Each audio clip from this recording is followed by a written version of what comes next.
Thank you sir. कोई मंदिर मस्जिद का लड़ाई नहीं, कोई हिंदू मुसलमान की विभाजन नहीं, लेकिन हुआ क्या था? मालदा जिला की पांडुआ में जीतू संथाल ने अपने जीवन की कुर्बानी दे दिया था ब्रिटिश गोलियों को सामने। उसका लक्ष्य यही था, आदिनाथ मंदिर को उन्होंने पुनरुद्धार करने के लिए लड़ाई लड़ा था, ये सन्यासी दल लेकर के। और आज क्या हो रहा है, ये हिस्टोरिकली डॉक्यूमेंटेड है।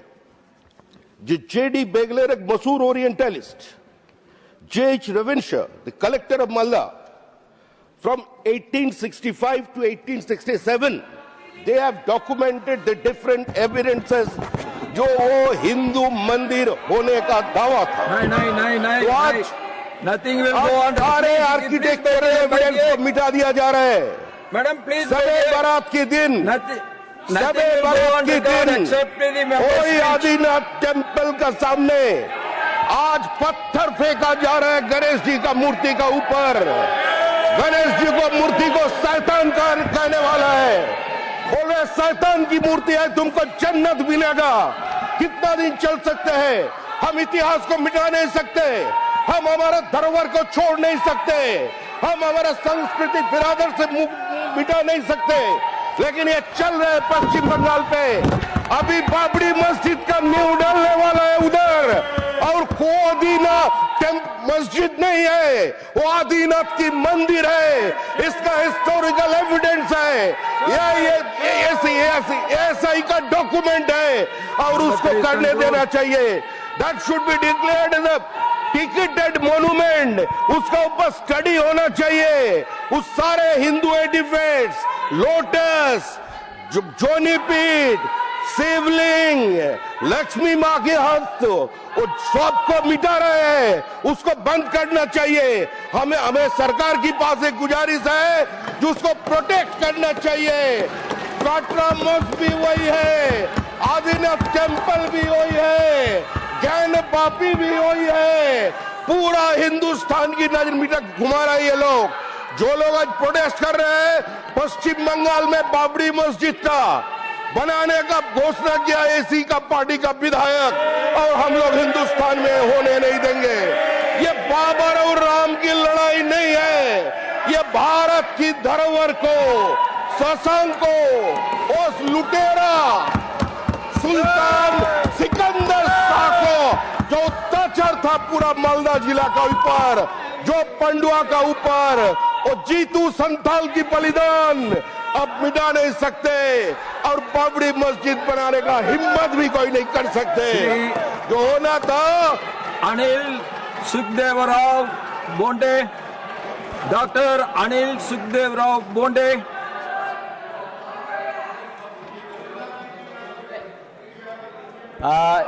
सर धन्यवाद सभापति महोदय।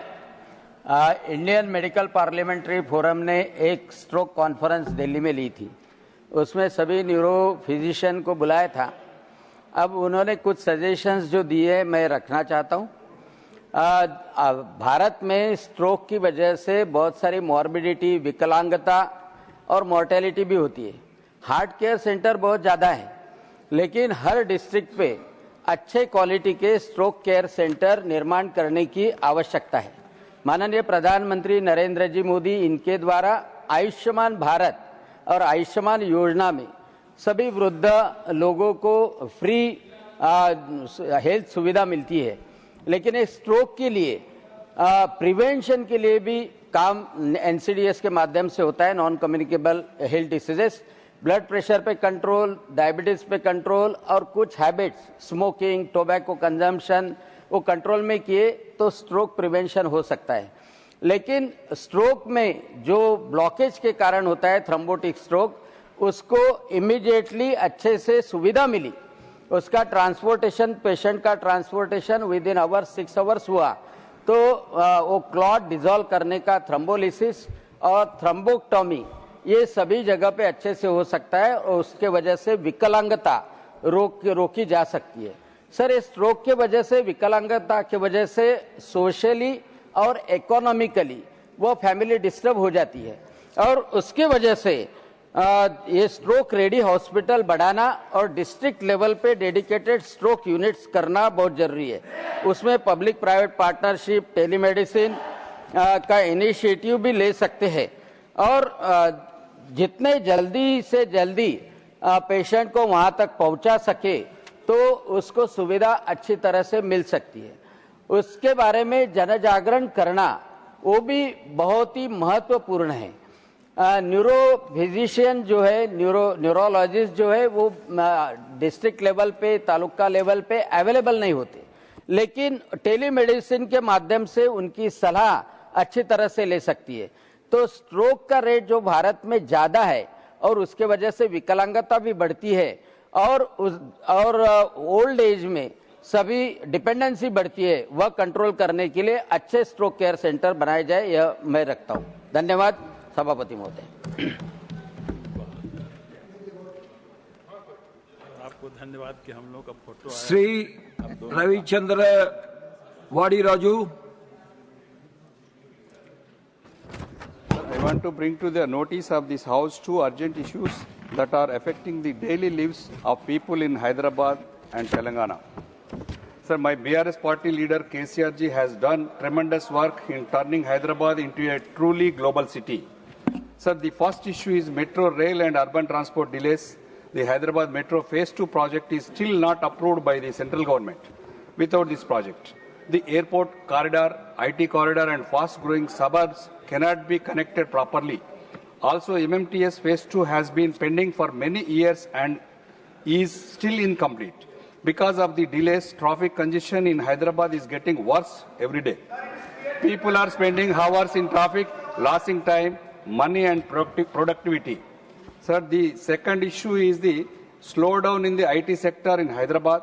Many IT companies have reduced hiring and some are laying off employees. New investments in the city are also slower compared to previous years. This is creating serious job insecurity among young engineers and fresh graduates who are waiting for opportunities. Sir, Hyderabad is one of India's most important IT and innovation centers. For the city to grow, both good transport and a strong IT sector are necessary. Therefore, sir, I request the Union Government to approve Hyderabad Metro Phase 2 immediately and fast track and complete MMTS Phase 2, sir, and announce support for the IT sector and encourage new investments and job creation, sir.